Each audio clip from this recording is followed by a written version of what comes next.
മുറിച്ചിട്ട് കുറ്റിയൊക്കെ കണ്ട് കളഞ്ഞിട്ടാണ് തിന്നണം. പക്ഷെ എനിക്കിപ്പോൾ തിന്നാൻ പറ്റില്ല, ഞാൻ പല്ലിച്ചില്ല. ഹലോ എല്ലാ കൂട്ടുകാർക്കും നമ്മളെ പുതിയൊരു വീഡിയോയിലേക്ക് സ്വാഗതം കേട്ടോ. അപ്പോൾ അതാ രാവിലെ തന്നെ കുറച്ച് ചക്ക കിട്ടിയിട്ടുണ്ടായിരുന്നു. അപ്പോൾ അതിൻ്റെ മടലും ചവണിയും ഒക്കെ മാറ്റിയതിന് ശേഷം ഞാൻ അകത്തേക്ക് ഇട്ട് പോകുന്നുണ്ട് കേട്ടോ. അതിൻ്റെ വേസ്റ്റൊക്കെ അപ്പം തന്നെ ഒഴിവാക്കിയിട്ട് പിന്നെ അത് നമുക്ക് സാവകാശം അങ്ങോട്ട് അരിയാലോ എന്ന് വിചാരിച്ചിട്ടായി. അപ്പം അടിപൊളിയായിട്ടൊരു ചക്കക്കൂട്ടാൻ അങ്ങോട്ട് വെക്കാമല്ലേ. ഇപ്രാവശ്യം ഏതായാലും നമ്മളെ പ്ലാവുമ്മലൊക്കെ ചക്ക കുറവാണ് കേട്ടോ, ഉള്ളത് തന്നെ മൂത്തിട്ടൊന്നും ഉണ്ടായിട്ടില്ല. അപ്പോൾ ഈ വർഷത്തെ ആദ്യത്തെ ചക്ക കൂട്ടാനാണ് ഞാൻ വെക്കുന്നത്. അപ്പോൾ അത് നിങ്ങളായിട്ടൊന്നും പങ്ക് വെക്കാമെന്ന് വിചാരിച്ചിട്ടായി കേട്ടോ. അപ്പോൾ നമ്മുടെ ചക്ക ഏറ്റവും അകത്തേക്ക് പോരാൻ മാറ്റൊന്നുമല്ല കേട്ടോ. കാരണം കണ്ടോ, നല്ലൊരു സിനിമ ഉണ്ടായിരുന്നു, അത് കാണുകയും ചെയ്യുക ചക്ക അരിയും ചെയ്യുക എന്നുള്ള രീതിയിലായിരുന്നു കേട്ടോ. അപ്പോൾ അതാ കാണോ നമ്മളെ ചക്കയൊക്കെ ഒന്നാണ്ട് അരിഞ്ഞ് നല്ല നീറ്റാക്കി വൃത്തിയാക്കി എടുക്കട്ടെ.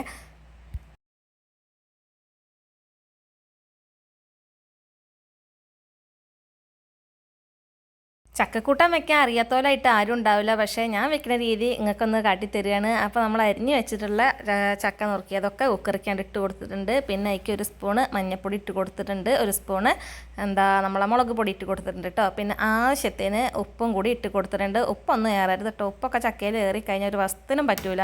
അങ്ങനെ ഉപ്പ് ഇട്ട് കൊടുത്തിട്ട് പിന്നെ നമ്മൾ ഒരു കപ്പ് വെള്ളം ഒഴിച്ച് കൊടുക്കുന്നുണ്ട്. കാര്യം എന്താ വെച്ചാൽ മഴക്കാലത്തൊക്കെയാണ് വെച്ചെങ്കിൽ നമുക്ക് ചക്ക കിട്ടുകയാണെങ്കിൽ വെള്ളം കുറയ്ക്കാം. ഇതിപ്പോൾ വേനൽക്കാലത്തെ ചക്കയല്ലേ, അതുകൊണ്ട് തന്നെ നല്ലൊരു കപ്പ് വെള്ളം തന്നെ ഒഴിച്ച് കൊടുക്കുന്നുണ്ട്. എന്നിട്ട് കുക്കറിൻ്റെ അടച്ച് വെച്ചിട്ട് ഒരു 2 വിസിൽ വരട്ടെ.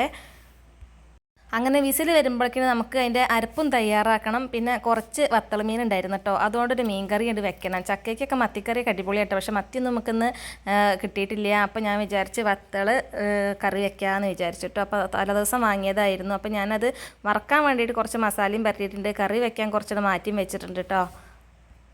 എന്നാൽ പിന്നെ മീൻ വെക്കുന്നത് കൂടെ എന്നിട്ട് കാട്ടിത്തരാമെന്ന് വിചാരിച്ചിട്ട് അപ്പോൾ ഒരു ചീനച്ചട്ടി അടുപ്പത്ത് വെച്ചിട്ടുണ്ട്, വെളിച്ചെണ്ണ ഒഴിച്ച് കൊടുക്കുന്നുണ്ട്. മീനിൻ്റെ സ്മെല്ല് വല്ലാതെ കുത്തലില്ലാതിരിക്കാൻ വേണ്ടിയിട്ട് കുറച്ച് ഉലുവയും കൂടി ഇട്ട് കൊടുക്കുന്നുണ്ട് കേട്ടോ. പിന്നെ നമ്മൾ സവാള ഇട്ട് കൊടുക്കുകയാണ്. പിന്നെ ഒന്നിങ്ങോട്ട് വഴന്ന് വരുന്ന സമയത്ത് നമ്മൾ ഇഞ്ചിയും പിന്നെ മറ്റേ സാധനം എന്താണ്, വെളുത്തുള്ളിയും കൂടി നല്ലോണം ഒന്നോട് കുത്തി ചതച്ചതും കൂടി അത് ഇട്ട് കൊടുക്കുന്നുണ്ട്. പിന്നെ എന്താക്കണം 2 പച്ചമുളകും കൂടി ഇരിക്കട്ടെ കേട്ടോ എന്ന് വിചാരിച്ചിട്ട് 2 പച്ചമുളകും ഇട്ട് കൊടുത്തിട്ടുണ്ട്. ഇനി നല്ലോണം ഒന്ന് അങ്ങോട്ട് വഴന്ന് വരട്ടെ.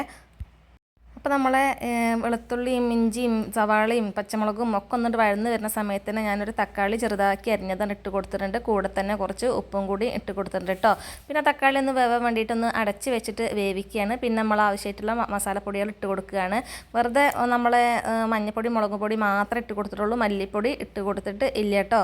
പിന്നെ ഞാനവിടെ പിഴിഞ്ഞ് വെച്ചിട്ടുണ്ടായിരുന്ന പുളി ഉണ്ടായിരുന്നു, നമ്മളെ സാധാ വാളംപുളി ഉണ്ടല്ലോ, അത് ഒഴിച്ച് കൊടുക്കുകയാണ്.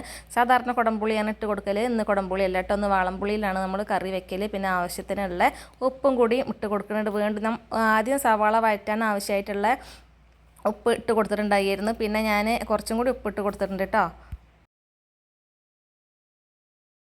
പിന്നെ നമ്മൾ ഈ വെള്ളം ഒന്നിങ്ങോട്ട് തിളച്ച് വരുന്ന സമയത്ത് നമ്മൾ മീൻ ഇട്ട് കൊടുക്കുകയാണ്. അപ്പോൾ വത്തള മീനാണ് കേട്ടോ കറി വെക്കുന്നത്. അപ്പോൾ കറി വെക്കാനുള്ള മീനിന് പുറമെ പിന്നെ ഞാൻ കുറച്ചും കൂടി ഇട്ട് കൊടുത്തിട്ടുണ്ട്, അത് തികയൂല എന്ന് കണ്ടപ്പെട്ടോ. കുറച്ച് സമയം കൊണ്ട് തന്നെ നമ്മൾ മീനൊക്കെ വെന്തിട്ടുണ്ട്.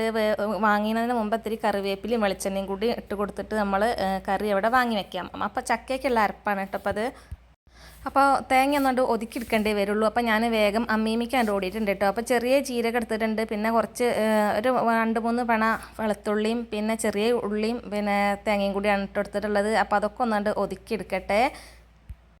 എപ്പോഴൊന്നും നമ്മൾ അമ്മീൻ്റെ അടുത്തേക്ക് ഓടലില്ല കേട്ടോ. ഇന്നിപ്പോൾ എന്തായാലും ചക്കയ്ക്ക് ആ ടേസ്റ്റ് കിട്ടണമെങ്കിൽ ആ നാടൻ രീതിയിലുള്ള ഒരു ടേസ്റ്റ് ഉണ്ടല്ലോ, അത് പറഞ്ഞറിയിക്കാൻ പറ്റില്ല. പഴയ ആ നൊസ്റ്റ് അങ്ങോട്ട് കിട്ടാൻ വേണ്ടിയിട്ട് തന്നെ ഞാനിന്ന് അമ്മിയമ്മലൊന്നാണ്ട് ചതയ്ക്കാമെന്ന് വിചാരിച്ചു. അപ്പോൾ ആദ്യം നമ്മൾ ഉള്ളികളും ജീരകവും ഒക്കെ ഒന്നാണ്ട് അരച്ചിട്ടെടുക്കുകയാണ്. പിന്നെ നമ്മൾ തേങ്ങ കുറേശ്ശെ ഇട്ടിട്ട് ഒറ്റ തവണ ഒന്നാണ്ട് അമ്മിക്കുട്ടിയോണ്ട് ഒന്നങ്ങോട്ട് നീക്കി കഴിഞ്ഞാൽ നല്ല പാകമായിട്ട് തന്നെ കിട്ടും കേട്ടോ. അപ്പോൾ നമ്മളെ കൂട്ടുകാർക്ക് ഇന്നത്തെ വീഡിയോ ഇഷ്ടാവില്ലേ എന്നൊന്നും അറിയില്ല കേട്ടോ. എന്തായാലും ഇഷ്ടമാവുകയാണെന്നുണ്ടെങ്കിൽ ഒന്ന് ലൈക്ക് ചെയ്യണേ. നമ്മളെ വീഡിയോയ്ക്ക് ഒക്കെ ലൈക്ക് കുറവാണ്, ഞാൻ അങ്ങനെ പറയും, നിങ്ങൾ ചെയ്യണില്ല എന്നാണ് എനിക്ക് തോന്നുന്നത്. എന്തായാലും ഇഷ്ടമാവുകയാണെന്ന് വെച്ചെങ്കിൽ ഒന്ന് ലൈക്ക് ചെയ്യാൻ വലിയ ബുദ്ധിമുട്ടൊന്നും ഇല്ലല്ലോ എന്ന് വിചാരിച്ചിട്ടാണ് കേട്ടോ പറഞ്ഞത്. അപ്പോൾ അതാ നമ്മൾ ചതച്ച് വെച്ചിട്ടുള്ള തേങ്ങയൊക്കെ അതാ ഇമ്മന്നിട്ട് എടുത്തിട്ടുണ്ട്. പിന്നെ നമ്മളെ കുക്കറൊക്കെ വിസിൽ വന്നിട്ടുണ്ടായിരുന്നു. പിന്നെ അപ്പോൾ ഇതാക്കണം നമ്മളെ ചക്കയൊക്കെ നല്ല ഉഷാറായിട്ട് വെന്ത് വന്നിട്ടുണ്ട്. അപ്പോൾ അതിലേതായാലും നമ്മളെ തേങ്ങ കൂട്ടി ഇളക്കൽ നടക്കൂല കുക്കറിൽ. അപ്പോൾ ഞാനൊരു വലിയ പാത്രത്തേക്കാണ് മാറ്റി വെച്ചിട്ടുണ്ട്. ചക്കയൊക്കെ ഒന്ന് നല്ലോണം ഒന്നുകൊണ്ട് ഉടച്ചിട്ട് എടുക്കട്ടെ. പിന്നെ നന്നായിട്ട് ഉടച്ചതിന് ശേഷം തന്നെ നമ്മളെ തേങ്ങയും കൂടി ഒന്ന് ചേർത്തിട്ട് നല്ല രീതിയിൽ ഒന്നുകൊണ്ട് ഇളക്കി യോജിപ്പിച്ച് കഴിഞ്ഞാൽ നമ്മളെ ചക്ക കൂട്ടാൻ ഇവിടെ റെഡി ആയിട്ട് വന്നിട്ടുണ്ട്. അപ്പോൾ എനിക്ക് തോന്നി കുറച്ച് അതിൽ വെള്ളം കുറവാണെന്ന്. അപ്പോൾ ഞാൻ കുറച്ച് ഒരു അഴവ് കിട്ടണമല്ലോ, നമ്മളെ ചക്ക കൂട്ടാനാകുമ്പോൾ പുഴുക്ക് പോലെ അല്ലല്ലോ, കുറച്ചൊരു അഴവ് വേണം. അപ്പോൾ ഞാൻ അതിലേക്ക് കുറച്ച് തിളപ്പിച്ച വെള്ളം കൂടി ഒഴിച്ച് കൊടുത്തിട്ട് മിക്സാക്കി എടുക്കുന്നുണ്ട് കേട്ടോ. പിന്നെ അതിൽ ഞാൻ വറവിടണമൊന്നുമില്ല കേട്ടോ, പകരം നമ്മളെ കുറച്ച് കറിവേപ്പില കണ്ട് തൂവി കൊടുക്കണേ ഉള്ളൂ. അപ്പോൾ നമ്മൾ ചക്കക്കൂട്ടാൻ ഇതാ അവിടെ റെഡി ആയിട്ട് വന്നിട്ടുണ്ട്. ഇനി നമുക്കൊന്ന് വിളമ്പിയാലോ. അപ്പോൾ കൂട്ടാൻ കുറച്ചുണ്ട് വിളമ്പുന്നുണ്ട്. അതിൻ്റെ മേലെ നമ്മൾ വെച്ച മീൻകറി അങ്ങോട്ട് ഒഴിക്കുകയാണ് കേട്ടോ. അപ്പോൾ നമ്മളെ ചക്കക്കൂട്ടാനിക്ക് വലിച്ചു നീട്ടിയൊരു മീൻ കൂട്ടാനും പറഞ്ഞിട്ട് ഇനി ഒന്നിട്ട് കഴിക്കട്ടെ. അപ്പോൾ ടാറ്റാ.